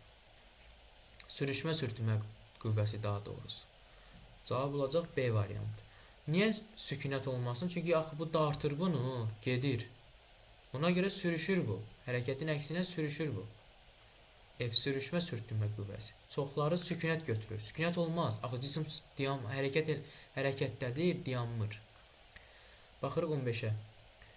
Sərtlik uşaqlar dəyişmir. Cavab Y. Baxırıq 16-ya. 16-cı sualda da əgər hərəkətin əksinə sürtünmə yönəlir, ona görə cavab 2 olacaq. C. 17-ci sual məsələdir. Necə yazmaq lazımdır? Qəbula düşə biləcək bir sualdır. Daha doğrusu burada bütün suallar qəbula düşür. Amma biraz riyazi hesablamalar tələb edən sual 17-dir. Daha sonra desən 19-dur ya 18-dir. Belə suallar olmalıdır. Riyazi hesablamalarda bilirsiniz ki, diqqətli olmaq lazımdır. Deməli uşaqlar, mənə deyir ki, 50 kiloqram kütləli M bərabərdir 50 kiloqram. Koordinatın zamandan asılı qrafikdə verib. Mən bilirəm ki, həmin bu koordinatda zamandan asılı qrafiki təcil, həmişə demişəm, T kvadratının əmsalın 2 misli. T kvadratının əmsalı burada 1-dir. 2-yə vuracaqsınız 2 metr böl saniyə kvadrat. Dartı qüvvəsini də mənə verib. 240 Newton. Məndən sürtünmə qüvvəsini istəyir. Gəldik indi əsas məsələyə. Verilənləri yazandan sonra nə edəcəyik? İndi diqqətlə mənə qulaq asın. Əgər yavaşyan hərəkət eləyirsə, deməli sürtünmə qüvvəsi dartı qüvvəsindən böyükdür. Onda mən Newtonun ikinci qanunu yazanda yazacağım ki, F dartı çıx F sürtünmə. Daha doğrusu F sürtünmədir bu. Bu birinci variant. İkinci variantda əgər dartı qüvvəsi kiçikdirsə sürtünmə qüvvəsindən, deməli bu yavaşyan hərəkət eləyir. Burada yeyinləşən hərəkət eləyir. Yeyinləşən yazıram. Burada yavaşyan yazıram. Yavaşyan hərəkətdə isə Newtonun ikinci qanunu tətbiq eləsəm, hansı böyükdürsə ondan çıxacaq. İndi fikir verin. Siz mənə deyin görün, bu yeyinləşən hərəkətdir, yavaşyan hərəkətdir. Təbii ki, sürət mənfidir, təcil müsbətdir. Deməli, yeyinləşən hərəkətsə mən ikinci varianta baxacam. Onda M 50-dir, təcil 2-dir, bərabərdir. Sürtünmə qüvvəsi bilmirəm nə qədərdir. Dartı qüvvəsini bilirəm 240-dır. Onda buradan sürtünməni tapanda 240 plus 100 bu da eləyəcək 340 Newton. Cavab 340, yəni Y variantı. Baxırıq 18-ə. Baxın uşaqlar, deyir ki, üfüqi müstəvi üzərində hərəkət edən cismə onun sürəti istiqamətinə yönəlmiş sabit dartı qüvvəsi təsir edir. Bax, sabit dartı qüvvəsi deyir ki, təsir edir, düzdür? Dartı qüvvəsi sürtünmə qüvvəsindən kiçik olanda, indi yazdım. Dartı qüvvəsi kiçik olanda yavaşyan hərəkət edir. Yavaşyan. Aysa, amma bərabər yavaşyan, azalan artan səviyyəsi yoxdur burada. Bərabər yavaşyan, cavab Y. Keçəkdik 19-a. 19-a. Deməli, 19-a riyazi hesablamalarla bağlı bir məsələdir. Diqqətli olmaq lazımdır.